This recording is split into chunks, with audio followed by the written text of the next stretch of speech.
दुनिया के तमाम देश अपनी रक्षा क्षेत्र में आर्टिफिशियल इंटेलिजेंस को बहुत तेजी से शामिल कर रहे हैं, अपने सेना का आधुनिकीकरण कर रहे हैं।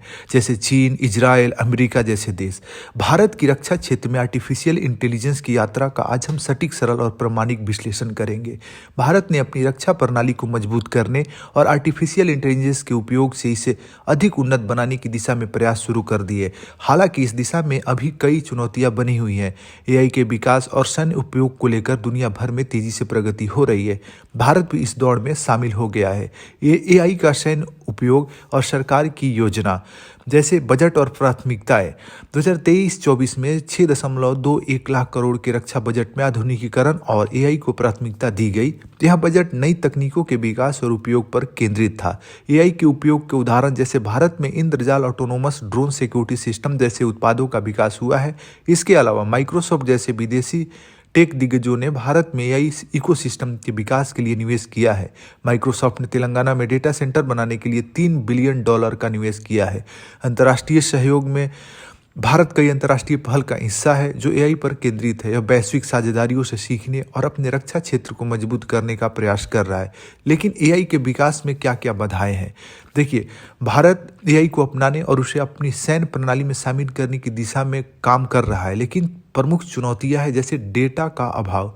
एआई सिस्टम को प्रशिक्षित करने के लिए पर्याप्त डिजिटल डेटा उपलब्ध नहीं है और भारत की डेटा इंफ्रास्ट्रक्चर में निवेश की आवश्यकता है। आपको पता है, जो एआई सिस्टम जितना एडवांस होगा उतना उसके पास डेटा होना चाहिए। अगर आप एआई को ज़्यादा से ज़्यादा एडवांस बनाना चाहते हैं तो उसके लिए डेटा बहुत ज़्यादा ज़रूरी है, क्योंकि एआई डेटा पे ही आधारित है। तो आप देखेंगे कि अमेरिका में एआई इतना तेज़ी से क्यों बढ़ रहा है, क्योंकि उसके पास डेटा बहुत ज़्यादा है। गूगल हो, फेसबुक हो, व्हाट्सएप हो, या भी जो भी टेक्नोलॉजी है, जो भी सोशल मीडिया है, आप देखेंगे कि जिनके पास ये सब चीज़ें हैं वो एआई को बहुत एडवांस लेवल पे आगे ले जा रहे हैं। तो डेटा की कमी भारत में ज़्यादा है और यह एक चुनौतीपूर्ण, भारत के लिए एक चुनौती है। फंड की कमी भी है, जैसे एआई सिस्टम के लिए आवश्यक डेटा सेंटर स्थापित करना काफ़ी महंगा है। भारत को अपने पुराने सैन्य उपकरणों को बदलने और अपग्रेड करने पर भी भारी खर्च करना पड़ रहा है, जबकि भारत को अभी एआई में डेटा सेंटर पर ज़्यादा से ज़्यादा इन्वेस्ट करना चाहिए।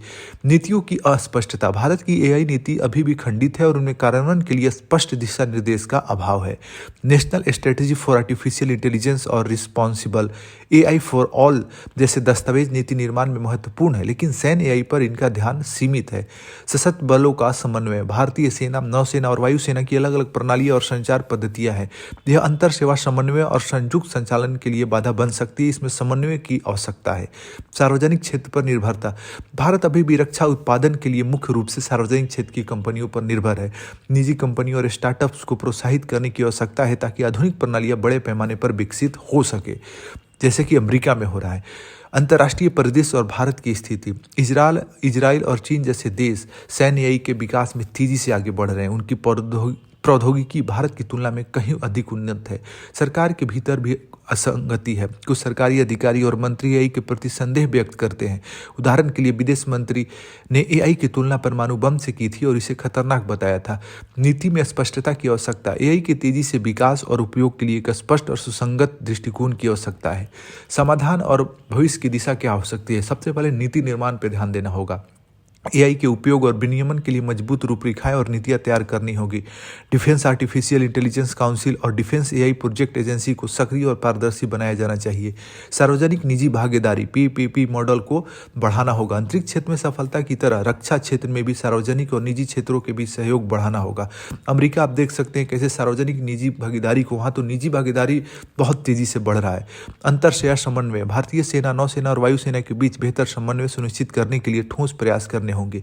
अंतर्राष्ट्रीय सहयोग, भारत को वैश्विक साझेदारियों और सीखने के अवसरों का लाभ उठाते हुए अपने प्रौद्योगिकी को और उन्नत बनाना चाहिए। खासकर अपने मित्रों जैसे अमेरिका, इजराइल, रसिया, इन सब के पास यदि उन्नत टेक्नोलॉजी कुछ भी है तो भारत को उससे सीखना चाहिए, लेना चाहिए और अपने देश में उसे लागू करना चाहिए। तो निष्कर्ष हम ये निकाल सकते हैं कि भारत ने एआई की संभावनाओं को अपनाकर अपनी रक्षा प्रणाली को मजबूत करना शुरू कर दिया है। हालांकि नीतियों में स्पष्टता, बेहतर संसाधन आवंटन और निजी क्षेत्र के साथ सहयोग जैसे क्षेत्रों में सुधार की आवश्यकता है। रणनीतिक दृष्टिकोण और ठोस नीतियों के साथ भारत एआई की उपयोगिता को अधिकतम कर सकता है और वैश्विक स्तर पर अपनी स्थिति को मजबूत कर सकता है।